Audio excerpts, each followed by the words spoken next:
देखिए कुछ महत्वपूर्ण प्रश्न जो हम आपको बताएंगे, उनके आधार पर कुछ प्रश्न भी समझाएंगे। जैसे कुछ फॉर्मूला बताए गए हैं जिसमें लंबा कैलकुलेशन है जो शॉर्ट करके बताया गया है, वो आप समझ लीजिए। जैसे कि हमने आपको बताया था प्राकृतिक संख्याएं, तो प्राकृतिक संख्याएं आप जानते ही हो, क्या बताया था? प्राकृतिक संख्याएं। प्राकृतिक संख्याएं हमारी वे संख्याएं होती हैं जो एक से प्रारंभ होकर अनंत तक जाती हैं, बताया था। तो यदि हम आपसे बोले या फिर एक कोई प्रश्न दें, ये हमारा पहला प्रश्न होगा जिसमें होगा लगातार 100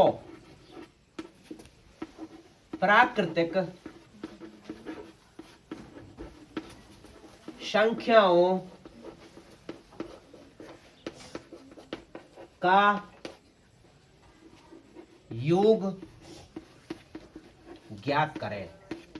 तो ये यहां पे हमने आपको बताया था प्राकृतिक संख्याएं जो एक से प्रारंभ होती हैं और अनंत तक जाती हैं, तो 100 का करना है। तो हम इसको सॉल्व करेंगे।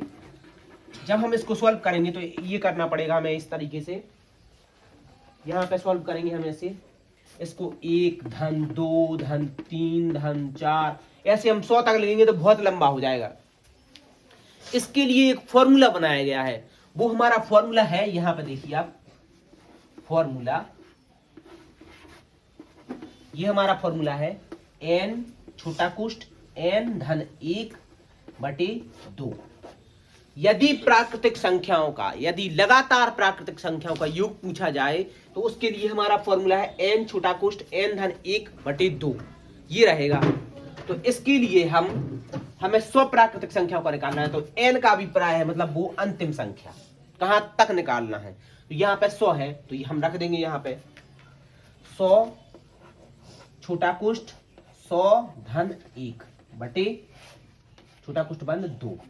इन यहाँ पे कर लेंगे, 100 का 100 रहेगा, गुणा 101 हो जाएगा बटे 2, काट देंगे हम, 50 बार कटेगा, इन दोनों का गुणा कर देंगे 50 50, तो ये हमारा आंसर आ जाएगा 5050, ये हमारा आंसर आ जाएगा। तो इसमें ये शॉर्ट है एक तरीके से, ये फॉर्मूला से हमें मदद मिल जाती है कि डायरेक्ट आंसर निकल जाएगा। नहीं तो ऐसा करोगे तो पेपर का जितना समय है वो पूरा आपका निकल जाएगा, आप कोई सॉल्यूशन नहीं निकाल पाएंगे। तो इसको नोट कर लीजिए और अच्छे से समझ लीजिए।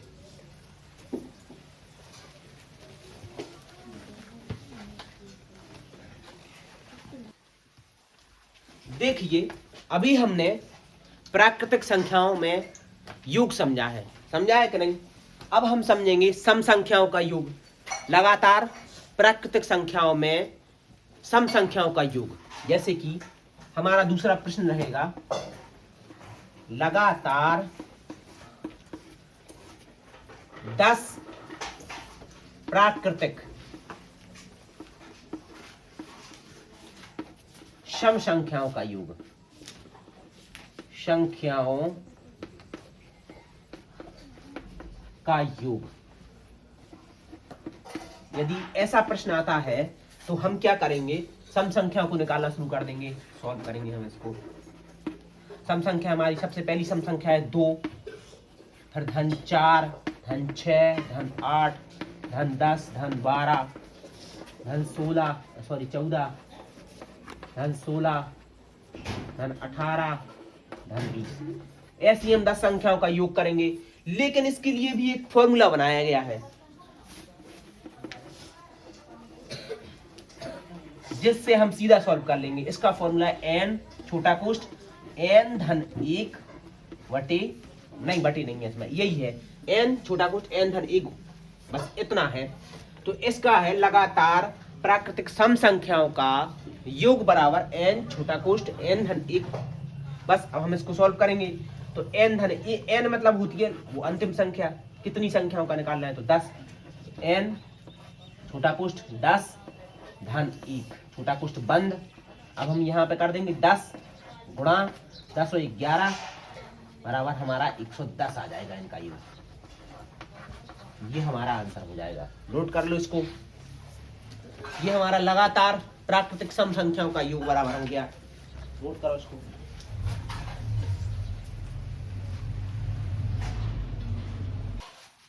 देखो अब हम नेक्स्ट समझेंगे, जो थर्ड है हमारा, उसमें हम समझेंगे, अभी तो हमने समझा पहले प्राकृतिक संख्याएं जिसमें लगातार प्राकृतिक संख्याएं थी, अब हम समझेंगे लगातार सम प्राकृतिक संख्याएं, फिर उसके बाद अभी हम समझेंगे विषम संख्याओं के बारे में, लगातार प्राकृतिक विषम संख्याओं का योग। तो यहाँ पर रहेगा, जैसे हम एक प्रश्न लेंगे यहाँ पे भी, लगातार 10 प्राकृतिक विषम संख्याओं का योग, संख्याओं का योग। तो 10 विषम संख्या ले लूं, तो 10 विषम संख्या लेंगे तो सबसे पहली विषम संख्या 1 है, फिर यहाँ पर ये हम सॉल्व कर रहे हैं, दूसरी विषम संख्या हमारी 3 है, फिर 5 है, 7 है, फिर 9 है, फिर ये हमारी 11 हो गई, फिर 13 हो गई, फिर 15 हो गई। तो मतलब ऐसे हम लगातार करेंगे तो बहुत लंबा हो जाएगा। इसका एक शॉर्ट फॉर्मूला है, सीधा फॉर्मूला है जो हमारा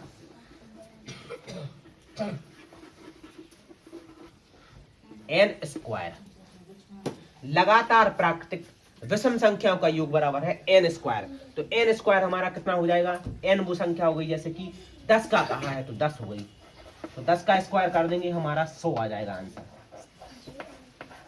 इस तरीके से भी कर सकते हो और इनको जोड़ के कर लो तो भी इतना ही आएगा, जैसे 1 2 3 4 5 6 7 8, उसके बाद दूसरी संख्या होगी हमारी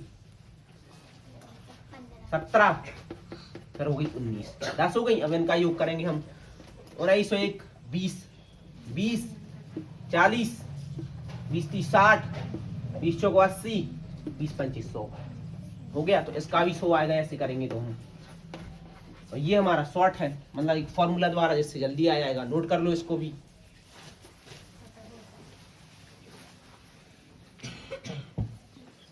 देखो इतना हो गया। अब आगे हम समझेंगे एक और फॉर्मूला है हमारा, इसमें यदि किसी पहाड़े का, किसी भी पहाड़े का, किसी पहाड़े का योगफल पूछा जाए, योग मतलब कि पूरे पहाड़े में जितनी संख्या है उन सबका योग, जैसे कि हमने कहा लगातार 2 के पहाड़े का योगफल, तो जैसे 2 के पहाड़े के योग, 2 के पहाड़े का योग, यदि ऐसा कोई प्रश्न आता है तो क्या करेंगे, 55 से गुणा करना पड़ता है, सीधा फॉर्मूला है इसका। फॉर्मूला है 55 से यदि हम गुणा कर देंगे तो उस संख्या का पूरा योग आ जाएगा, मतलब कि पूरे पहाड़े का योग आ जाएगा। जैसे 2 के पहाड़े का योग करेंगे, 2 धन 4 धन 6 धन 8 धन 10 धन 12 धन 14 धन 16 धन 18 धन 20, तो ऐसे करेंगे तब हमारा कितना आएगा। और इस फॉर्मूला के द्वारा इसका है, मतलब वो संख्या n, मतलब जिसके पहाड़े का बताना है, या फिर कितने तक बताना है, जैसे कि 10 तक बताना, इसके पहाड़े का योग बताना है। तो जैसे 2 के पहाड़े का योग बताना है तो 55 में गुणा हो जाएगा, तो n गुणा 55, मतलब कि वो संख्या गुणा 55, वो संख्या 2 है हमारी जैसी, और 55, इसका योग आ जाएगा 110। ये हमारा आंसर हो जाएगा। इसके थ्रू भी करके बता देंगे हम आपको, 20 2 और 18 20 40 60 80 100 10, 110 इसका भी आएगा। तो ऐसा हो जाएगा, नोट कर लो इसको, समझ लो, और नोट करो।